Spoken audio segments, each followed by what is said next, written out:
First things first, don't forget that if you have some ideas of your own for future WGTU videos, either a topic or a game you'd like me to discuss, you can leave a comment on YouTube, contact me on Twitter, or send me an email. It's always great to exchange with the community, and I think it's really cool we can build this series together, so feel free to share your thoughts. And with that said, let's dive in and discuss a bit how randomness can trick our brains big time, and how some video games even rely on it to keep players hooked in.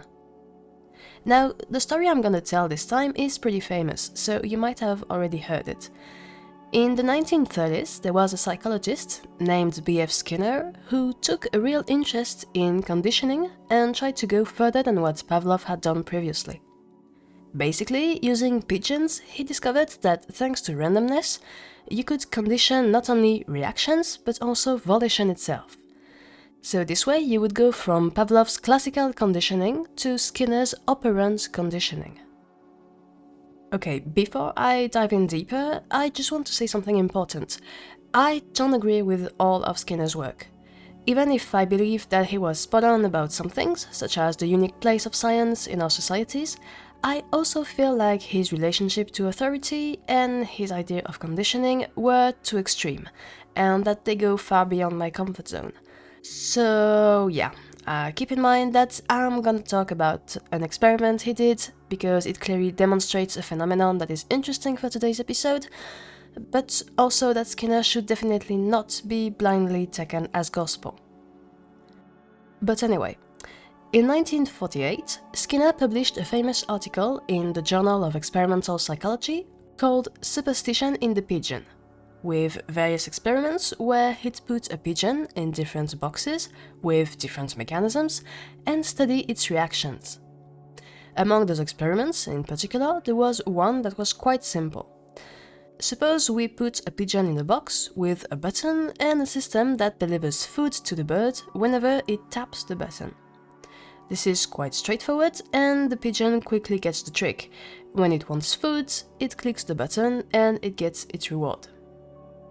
For Skinner, this basic conditioning had a flaw. As soon as it stopped being hungry, the pigeon would simply stop tap the button. Skinner wanted it to click even if it wasn't hungry anymore.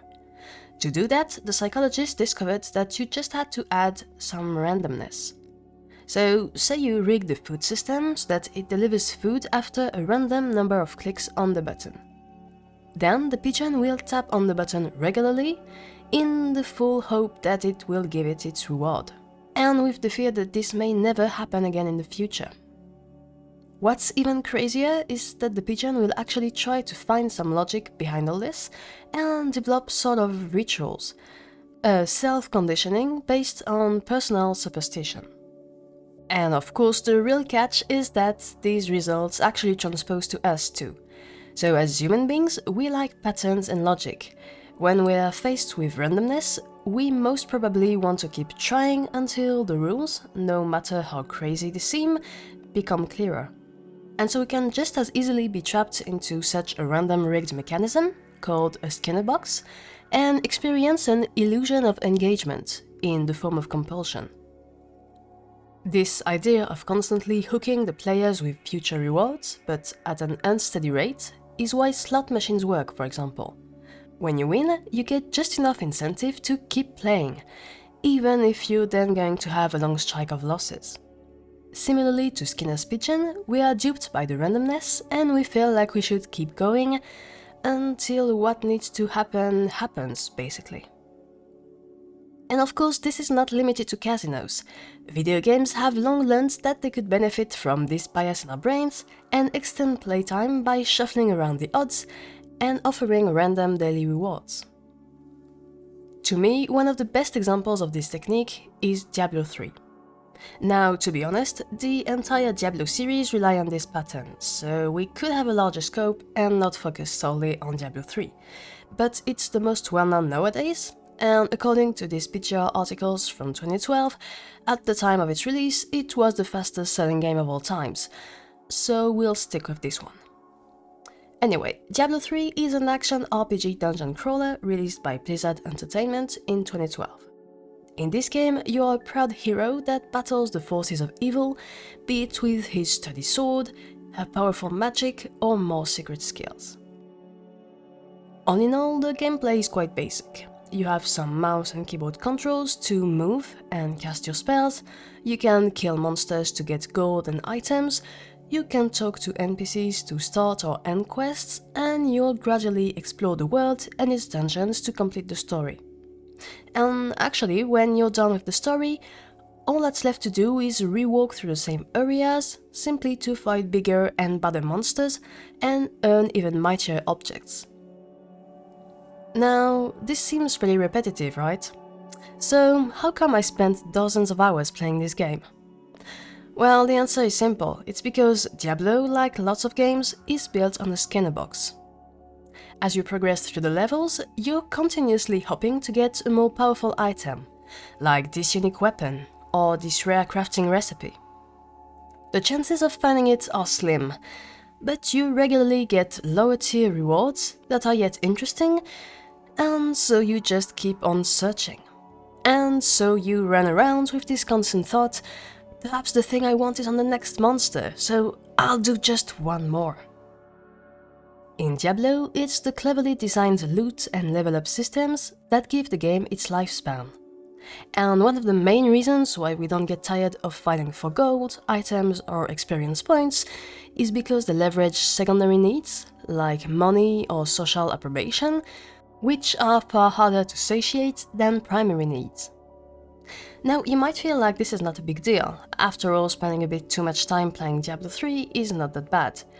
But the crucial and somewhat scary thing is that this false engagement can be created in lots of other situations, and for example in our everyday lives, especially with this growing trend of gamification. Today it's all about points and badges and ranks and titles. It can be in the social networks or even at work sometimes. All those rewards are given arbitrarily and sometimes randomly, or at least with such an intricate and high-level set of rules that, from our point of view, with a limited field of vision, it just feels like randomness. So we just keep on playing this game without ever knowing if we've properly understood the rules. We're just like the pigeon, and we're going to create our own superstition. To be clear, I'm not frowning on this core principle in Diablo in itself. It's a choice of game design that has its perks too. When you've had a long day and you just want to have fun, this type of games is great, because it doesn't require high focus, and it can be played endlessly without ever running out of content. But I feel like it's important to be aware of this inner mechanism, so that we can also take a step back and pull ourselves out of the scanner box from time to time. So when you realize you've been playing for half the night, that you're not even having fun anymore, and that you're just tapping the button mindlessly, then perhaps it's time to escape the box and go to bed. So what if Diablo, aside from being a nice way of letting some steam out, was also an itchy proof of our oblivious relationship to randomness and conditioning? And please, tell me in the comments, do you really think that this guy is the best choice to battle evil? I really hope you enjoyed this video. Don't forget to like and share it if you did, to subscribe to the channel and to turn on the notifications to not miss the next ones. And of course, if you have any other idea of games that tell us something without us noticing, please go ahead and tell us in the comments.